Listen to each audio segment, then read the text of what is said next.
ఎంత గొప్ప సాక్ష్యం నా లైఫ్‌లో. చూడుము నా అరచేతుల మీద నేను చెక్కి ఉన్నాను. చెక్కు చెదరకుండా మొఖం. చెక్కు చెదరకుండా. ఆ క్షణంలో దేవుడు నా భార్యతో మాట్లాడడం జరిగింది. దేవుడు చేస్తాడు, భయపడకు. నా భార్య, నా కొడుకు ఇద్దరే రోడ్డు మీద ఉన్నారు. ఇప్పుడు ఎవరు పనికి రాకుండా పోయారు చెప్పు? ఎవరు పనికి రాకుండా పోయారు? నువ్వు చెప్పిన మాట, పనికి రాకుండా పోయావన్న మాట కొత్త వాళ్ళు సంఘంలో వాళ్ళు వింటే వాళ్ళు ఏమనుకుంటారు? ఏ వ్యసనాలు ఉన్నాయో, ఏ తప్పుడు దవలో ఉన్నాడు, ఏ పాడు పని చేస్తున్నాడు, ఇంకేం అలవాట్లు ఉన్నాయో అతనికి. సంఘం నుంచి అందుకే వెలివేశారేమో, కుటుంబం నుంచి అందుకే వెలివేశారేమో. ఎవరికి ఇష్టం వచ్చినట్టు వాళ్ళు అనుకోరా? నేను కేవలం ఫైనాన్షియల్గానే డౌన్ అయ్యాను, స్పిరిచువల్గా అవ్వలేదు. అసలు ఫైనాన్షియల్గా డౌన్ అయ్యేలాగా కారణమే నువ్వు. నేను నా గురించి కానీ, నా ఫ్యామిలీ గురించి కానీ నేను ఎప్పుడూ ఆలోచించలేదు. అది అడ్వాంటేజ్గా తీసుకుని నన్ను యూజ్ చేసుకున్నాను. ఏ స్థాయిలో ఉండేవాడిని, అందరిలాగా ఉండుంటే, అందరిలాగా నా గురించి, నా కుటుంబం గురించి నేను ఆలోచించుకుని ఉంటే ఈరోజు వేరేలా ఉండేవాడిని. ఎక్కడైతే నుంచుని నన్ను పనికిరాడు వాడు అన్నావో అక్కడ అలా నుంచున్నామంటే ఈరోజు దానికి కారణం నేను 1 అవర్లో తీసుకెళ్ళడం వల్ల, గంటల్లో తీసుకెళ్ళడం వల్ల. ఏం జరుగుతుందో కూడా తెలియదు అప్పుడు.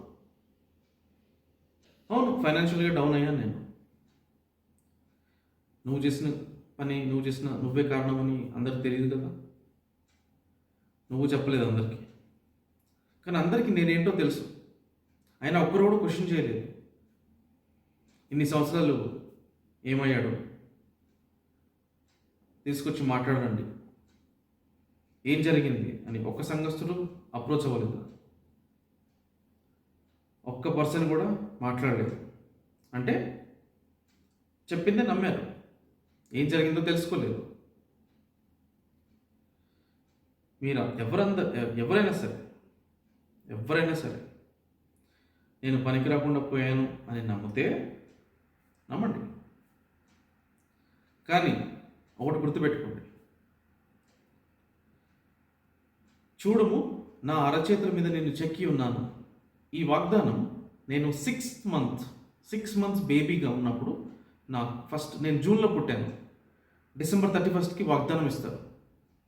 6 మంత్స్ బేబీని తీసుకెళ్ళి నా చేత్తోనే వాగ్దానం ఇట్లా తీపిస్తే దాంట్లో వచ్చింది, చూడము నా అరచేతుల మీద నేను చెక్కి ఉన్నాను అని దేవుడు నాకు ఇచ్చిన నా లైఫ్కి ఫస్ట్ వాగ్దానం. ఆ వాగ్దానం దేవుడు అలాగ ఒక ప్లాన్ ఉంది దేవుడికి నా మీద, ఒక పర్పస్ ఉంది. లైఫ్లో కొన్నిసార్లు నేను తప్పాను, అటు ఇటు ఎవరైనా తప్పుతారు కదా, తప్పాను. కానీ దేవుడు నన్ను చేయవద్లేదు ఎక్కడ. ఆయన అరచేతుల మీద చెక్కి ఉన్నట్టుగానే నన్ను అలా కాపాడుకుంటూ వచ్చాడు. మనుషులు ఎంత తొక్కాలని చూశారో, ఎట్లాంటి పరిస్థితి వరకు దించారో నన్ను, నా కుటుంబాన్ని, అక్కడ కూడా ఆయన చెయ్యి ఇచ్చి, ఇగో నా అరచేతుల మీద నువ్వు ఉన్నావు, డు నాట్ ఫియర్, నన్ను పైకి తిరిగి లేపాడు. ఏ రోజు కూడా నేను బెదరలేదు, ఎందుకంటే దేవుడు ఉన్నాడు. నాకు ఇచ్చిన గట్టి గిఫ్ట్ ఏంటంటే విశ్వాసం. దానివల్లే నేను, నా కుటుంబం ఈరోజు ఉన్నాను. సో మనిషి ఎవరో ఒక మాట అన్నారని నేను ఎప్పుడు భయపడి కింద పడిపోను. నా మిస్టేక్స్ కొన్ని ఉన్నాయి కదా, సర్లే కొంచెం తగ్గుందాం, అన్నీ సెట్ అవుతాయి, సెట్ అయ్యాక మాట్లాడదాం అనుకున్నా. కానీ చూస్తూ ఉంటే అలా రాళ్ళు ఇసురుతూనే ఉన్నారు. అబ్రహాము, ఇస్సాకు, యాకోబు, ఈ 3 పేర్లే వాడి మనం ప్రతి ఒక్కరు ప్రార్థన ఎందుకు చేస్తారు? అబ్రహాం దేవా, ఇస్సాకు దేవా, యాకోబు దేవా. అంటే ఇప్పుడు నేను వాళ్ళతో ఎవరితో పోల్చుకుంటున్నాను అనుకోకండి, మళ్ళీ తప్పుగా తీయదు. దీన్ని అంత అర్హత లేదు నాకు. దేవుడు ఇచ్చిన కృప ద్వారా చెప్తున్నాను నేను. యాకోబు మోసగాడు. యాకోబు అంటే మోసగాడు కదా, వదిలేదు దేవుడు. ఆయన ప్లాన్ ఉంది. మనిషిగా అతను ఎన్ని తప్పటడుగులు వేసినా సరే, ఎన్ని మిస్టేక్స్ చేసిన లైఫ్లో ఆయన ప్లాన్ ప్రకారంగానే నడిపించాడు. ఎక్కడికి చేర్చాలో అక్కడికి చేర్చాడు. అలా నేను జస్టిఫై చేసుకోవట్లేదు, నేను సమర్థించుకోవట్లేదు. తెలిసి తెలియని సిచ్యువేషన్స్ కారణంగా, అది నువ్వు చేసిన ఫైనాన్షియల్ ఇష్యూస్ వల్ల, ఉండాల్సిన టైంలో లేకుండా, నేను కూడా నా కుటుంబం గురించి ఆలోచించుకోకుండా సరేలే ఓకే రేపు చూసుకుందాం అనుకున్నానే తప్ప ఏ రోజు నేను అతి తెలివి యూజ్ చేసి లేదా నాకు కావాలి నాకు నేను సెల్ఫిష్గా ఎప్పుడు లేను. ఇప్పుడున్న నీ చెంచాలు వాళ్ళంత తెలివి ఉంటేనా సెట్ అయిపోతున్నాను నేను ఇప్పటికీ. ఇంత మాటలు, ఇన్ని అప్స్ అండ్ డౌన్స్, కొన్ని మిస్టేక్స్ ఒక్కడే నా కుటుంబంతో ఉండకపోతుంది. చాలా బాగా ఆ తెలివి అమ్మో, ఇట్స్ టూ గుడ్ యా. మీకు ఇంకో బ్యూటిఫుల్ విషయం చెప్పను. మా బాబు ఈజ్ 12 years, 12 సంవత్సరాలు. ఒక టైం పెట్టుకుంటాడు రోజు. నైట్ పడుకునే ముందు 9:30 PM డిన్నర్కి ముందు ఒక ½ an hour బైబిల్ చదువుకుని ప్రే చేసుకుంటాడు. నేను చెప్పలేదు, ఇంట్లో ఏం చెప్పలేదు. వాడంతది వాడే కూర్చుంటాడు, బైబిల్ చదువుకుంటాడు. అంటే బైబిల్ కంప్లీట్ చేయాలి, ఆదికాండం నుంచి స్టార్ట్ చేసుకున్నాడు, ప్రేయర్ చేసుకుంటాడు. ఉదయం లేచినప్పటి నుంచి రాత్రి పడుకునే వరకు, లేచినప్పుడు ఒకసారి ప్రార్థన, వాడు బయటకు వెళ్తున్నప్పుడు, స్కూల్కి వెళ్తున్నప్పుడు, వచ్చినప్పుడు, జస్ట్ ప్లే గ్రౌండ్కి వెళ్ళినప్పుడు ఫ్రెండ్స్తో, మళ్ళీ వచ్చాక ఫ్రెష్ అయిన ప్రతిసారి వచ్చి మోకాళ్ళు వేసుకుంటాడు ప్రేయర్ హాల్లో. నేనేం చెప్పలేదు. ఈ విధానం, ఈ ఫౌండేషన్ ఎక్కడి నుంచి వచ్చింది? అది ఎప్పటికీ చేంజ్ కాదు, నాకు తెలుసు క్లియర్గా. ఎప్పటికీ చేంజ్ కాదు, అది గట్టిగా ఉంటాడు. అలా ఎన్ని ఇష్యూస్ వచ్చినా సరే అస్సలు టెన్షనే పడడు, దేనికి భయపడడు. ఆ ఏజ్లో అలా ఉండడం చాలా చాలా గ్రేట్. అది గాడ్స్ గిఫ్ట్. వాడి పేరే మాథ్యూ, అంటే గాడ్స్ గిఫ్ట్. అంటే ఎందుకు చెప్తున్నాను అంటే, నేను ఒకానొక సిచ్యువేషన్ ఉన్నప్పుడు, అంటే చాలా చాలా క్రిటికల్ సిచ్యువేషన్ అది. అలాంటి సిచ్యువేషన్లో చెక్కు చెదరకుండా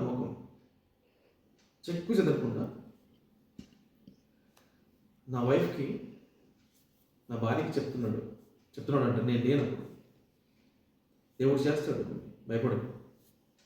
అంటే అంత మెచ్యూరిటీ ఆ క్రిటికల్ సిచ్యువేషన్లో ఎలాంటిదంటే, నా భార్య నా కొడుకు ఇద్దరే ఆల్మోస్ట్ రోడ్డు మీద ఉన్నారు. ఆ టైంలో వాడు అంత ధైర్యం చెప్తున్నాడు. ఎవ్వరు లేరు, వాళ్ళిద్దరే ఉన్నారు. కానీ దేవుడు అనుకోని రీతిగా, అనుకోకుండా కొత్త వాడిని అప్పటికప్పుడు ఒక 10 మంది దాకా, అంటే ఎవరు ఎక్కడి నుంచి వచ్చి ఏ హ్యాండ్ ఇస్తే ఏ హెల్ప్ అవుతుంది, ఏ కార్యం అక్కడ జరుగుతుందని దేవుడు అలాగా అందరినీ ఒక 10 మంది దాకా. ఇప్పుడు నాకు అసలు వాళ్ళు క్లోజ్ కాదు, కొత్త వాళ్ళు అందరూ. అది ఎంత గొప్ప సాక్ష్యం నా లైఫ్లో. నేను ఇంకా అయిపోయింది, అంత అయిపోయింది అనుకున్నాను నేను. కానీ దేవుడు నిల్చున్నాడు, నిలబడ్డాడు. ఇప్పుడు ఆ అన్న 10 మంది ఈరోజు వరకు నాకు తెలియదు, నాకు కాంటాక్ట్లో లేరు. నేను ఒకళ్ళు ఇద్దరికి ఫోన్ చేసి సడన్గా ఎప్పుడు థ్యాంక్స్ చెప్పుకుంటాను. కానీ ఆ 10 మందిలో ఇంకెవ్వరు కాంటాక్ట్ లేదు నా దగ్గర. అంటే దేవుడు అప్పటికప్పుడు వాళ్ళని అలా సెట్ చేసి అలా పంపించేశాడు. వాళ్ళకి ఎందుకోసం యూజ్ అవ్వడానికి వాళ్ళు వచ్చారు, దేని గురించి దేవుడు అలా కాపుదలు ఇచ్చాడు. ఎవరు అడుగు పెడితే అక్కడ పని అవుతుంది, ఎవరు అడుగు పెడితే అక్కడ హెల్ప్ అవుతుంది అనేది దేవుడికి తెలుసు. At the same time 1 rupee కూడా లేదు నా వైఫ్ దగ్గర, బాబు చిన్నడు కాబట్టి ఉండవు మనీ. వైఫ్ దగ్గర 1 రూపీ కూడా లేదు. అప్పుడు నా బ్యాంక్ అకౌంట్లో ఉన్నాయి, కానీ నేను వీళ్ళకి అందుబాటులో లేను. నా ఫోన్ ఉంది వాళ్ళ దగ్గర, కానీ దాని పిన్ తెలియదు. అంటే ఆ రష్లో పిన్ అసలు ఏం రావట్లేదు. ఫస్ట్ ఆఫ్ ఆల్ నేను చెప్పినట్టు నాకు గుర్తులేదు పిన్. ఇంకా ఆ టైంలో అసలు ఏం ఐడియానే లేదు ఏం చేయాలి, ఎలా చేయాలని. కానీ దేవుడు ఆ రోజు ఆయన చేసిన కార్యం అంత ఇంత కాదు. అంటే దేవుడు తెలివి పుట్టిస్తాడు, ఇలా చెయ్యి అలా చెయ్యి. మనకి ఎప్పుడు రావు అలాంటి ఐడియాలు, నార్మల్ కూర్చున్నప్పుడు రావు అలాంటి ఐడియాలు. ఆ క్షణంలో దేవుడు నా భార్యతో మాట్లాడడం జరిగింది. ఆ రాత్రి సమయంలో ఒంటరిగా బిక్కుబిక్కుమంటున్న ఆ కుటుంబానికి, నా నా భార్యకి, బాబుకి దేవుడు మాట్లాడడం జరిగింది. ఆయన ఆయన తెలివి ఇవ్వకపోతే, ఆ జ్ఞానం ఇవ్వకపోతే, అప్పుడు ఇలా చేయని ఇవ్వకపోయి ఉంటే ఈరోజు నేను ఎక్కడ ఉండేవాడిని, ఏమయ్యేది? ఏం చేయాలన్నా డబ్బు అవసరం, రూపాయి అవసరం. ఎవరితో మాట్లాడాలని ఎవరైనా ఎంత ఎంత హెల్ప్ చేస్తారు, ఒక మాట సహాయం ఎంతో చేస్తారు. కానీ దేవుడు అక్కడ ఏమి లేకపోయినా సరే అన్నీ అరేంజ్ చేశాడు. నేను తిరిగి అవైలబిలిటీ వచ్చే వరకు అన్నిటిని అలా హోల్డ్ చేశాడు దేవుడు. వాళ్ళు వచ్చాక ఇప్పుడు నేను వచ్చి పెద్ద చేసేది ఏం లేదు, అది నాకు దేవుడి కృపే. ఎవరైతే ఈరోజు నన్ను పనికిరాని వాడు, పనికిరాకుండా పోయాడు అన్నవాళ్ళే నా భార్య మీద, నా బాబు మీద కనీసం జాలి చూపించలేదు. ఈరోజు డొనేషన్లు, ఆర్ఫనేజ్, ఎవరికి ప్రిఫరెన్స్ ఇవ్వాలి నువ్వు? ఏ సిచ్యువేషన్లో, అది ఏ టైంలో, అది ఎవరున్నారు అంటే ఎవరిని మాట పట్టుకుని ఎవరిని మెప్పించడానికి నువ్వు దేవుని సైతం పక్కన పెట్టేసి చూసుకోవాల్సిన వాళ్ళని కూడా పక్కన పెట్టేశావు. కానీ దేవుడు ఎవరినైతే రిజెక్ట్ చేయబడ్డారో వాళ్ళని ముందుకు తెచ్చాడు. నా భార్యని, నా కొడుకుని, నన్ను ముందుకు తెచ్చాడు. ఈరోజు నీ ముందుకు తెచ్చాడు. ఆ రోజు నేను అసలు వీడియో చూడకపోదును, యూజువల్గా వీడియోస్ చూడను. కానీ ఆ వీడియో నువ్వు చెప్పడం జరిగింది, అది నా చెవున పడడం జరిగింది. ఈరోజు నేను అది చూడకపోయి ఉంటే, నేను ఆ రోజు కమెంట్ పెట్టకపోయి ఉంటే, నువ్వు ఆ 2 వీడియోస్ డిలీట్ చేయకపోయి ఉంటే ఎంతమంది చూసేవారు, ఇంకెన్ని రకాలుగా అనుకునేవారు. రిలేషన్స్లోనే కానీ, ఫ్యామిలీలోనే కానీ, సంఘంలోనే కానీ, బయట తెలిసిన వాళ్ళ దగ్గరే కానీ, ఒక్కొక్కరికి ఒక్కొక్క రీతిగా ఎన్ని చెప్పావు. అంటే ఫైనాన్షియల్గా కొన్ని మిస్టేక్స్ ఉండి కొంచెం డౌన్ అవుతే ఇంకా గుచ్చి చంపేస్తారా? నువ్వు సంఘంలో చెప్పావు, నలుగురికి ఎంతమందికి చెప్పావో తెలియదు. ఆ ఒక్క మాట చాలు. నేను సెన్సిటివ్ అయి ఉంటే,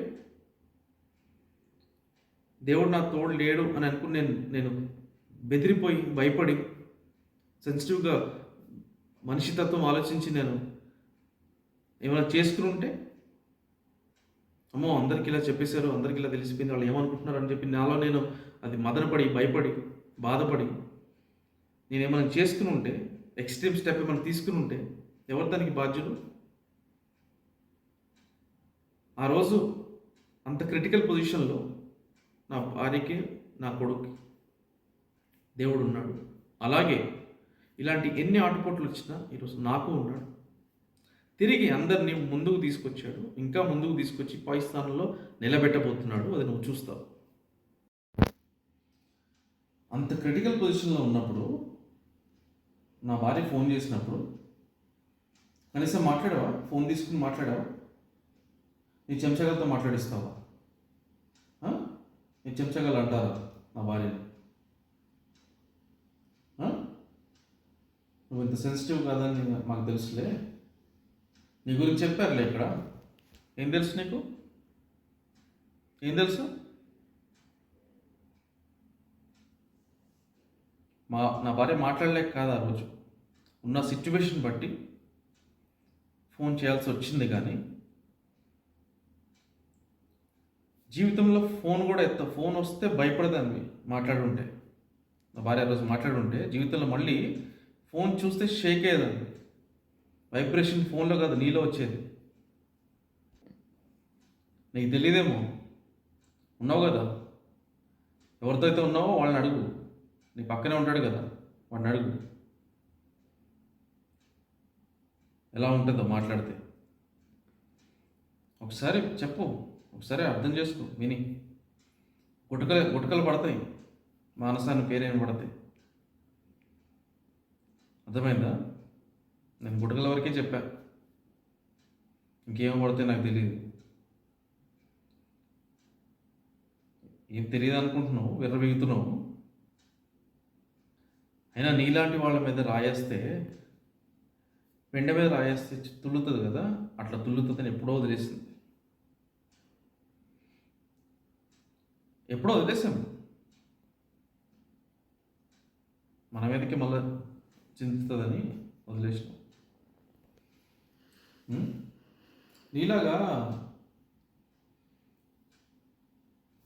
చెంచాకి చెప్తున్నా, నీలాగా ఫిషింగ్ తెలియదు నాకు. గ్యాలం వేసి జాబ్ బట్టి, బ్యాక్గ్రౌండ్ బట్టి, రేపు నాకేంది, ఇటు స్టెప్ వేస్తే ఏంది, నాకేమొస్తుంది, ఎట్లా డెవలప్మెంట్ అవుతాం, ఏమన్నా గవర్నమెంట్ లింక్స్ ఉండాలి. అట్లాంటి గాలం వేసేది నాకు తెలియదు. చాలా సాధారణమైన కుటుంబం నుంచి నా భార్య వచ్చింది. నీలాగా అంటే ఇప్పుడు నువ్వు గాలం వేసిన దాన్ని బట్టి కదా ఈరోజు పెద్ద బ్యానర్ వేసినావు. నేను వేయలేదు. నాకు ఫ్యామిలీ ముఖ్యం అనుకున్నా, రిలేషన్స్ ముఖ్యం అనుకున్నా. నా భార్య కూడా అంతే, ఫ్యామిలీ ముఖ్యం అనుకున్నా, రిలేషన్స్ ముఖ్యం అనుకుంది. అందరిలాగా ఉంటే మంచిగా సెట్ అయిపోతుండే. నాకేంటి, నా కొడుకు ఏంటి అని అడుగుంటే ఈరోజు వేరుగా ఉండేది. అట్లా లేం ఎప్పుడు. అందరికీ తెలుసు, ఇవన్నీ చెప్పడానికి ఏం లేదు, కానీ అందరికి అన్నీ తెలుసు, కానీ ఏం తెలియనట్టు ఉన్నారు. ఎందుకంటే మాట్లాడితే వచ్చేవి రావు. గవర్నమెంట్తో లింక్స్, బ్యాక్గ్రౌండ్ చూసి ఇట్లాంటివి నాకు రావు. కాబట్టి నేను ఎలా ఉన్నాను, ఎలా నేర్చుకున్నాను, అలాగే ఉంటాను. సంఘం పేరేంటి, సంఘం కట్టబడిన రీతి ఏంటి, ఫౌండేషన్ ఏంటి, ఇది కాకుండా కొత్త తరహాగా నీకు ఇష్టం వచ్చినట్టు నువ్వు చేసుకుంటూ పోతే నేను చూస్తూ ఊరుకోను. నేను ఇంకా బతికి ఉన్నాను. పనికి రాకుండా పోయాను అంటున్నారు కదా, బతికున్నాను. బౌన్స్ బ్యాక్ చాలా గట్టిగా అవుతున్నాను నేను. నీ ప్రతి మాట, ప్రతి పని నేను ఖండిస్తాను. నేను తప్పుదోవ వెళ్ళిందంటే మాత్రం సంఘం పేరేంటి, నువ్వు చేసే పనులు ఏంటి, అంతగా చేయాలనిపిస్తే నీకు కొత్త భాషలు ఏదైనా పెట్టుకో. మరాఠీలోనో కన్నడలోనో ఏదైనా పెట్టుకుని నడిపి, నీ ఇష్టం వచ్చిన బిజినెస్ నడిపి.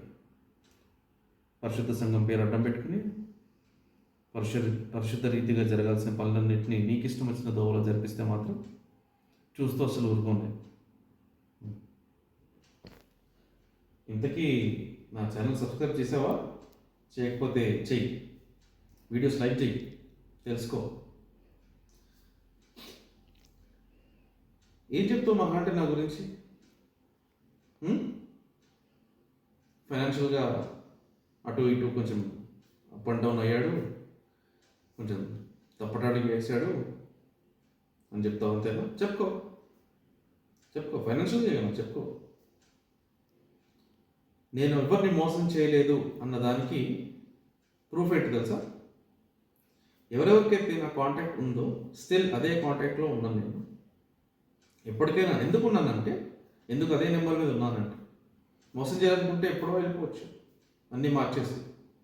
ఎందుకు ముందుకు వచ్చి మాట్లాడుతున్నాను, ఎందుకు ఇది చెప్తున్నానంటే, ఎప్పటికైనా నేను ఎవరికి తిరిగి ఇవ్వాల్సింది వాళ్ళకి ఇచ్చేస్తానని నాకు నమ్మకం ఉంది.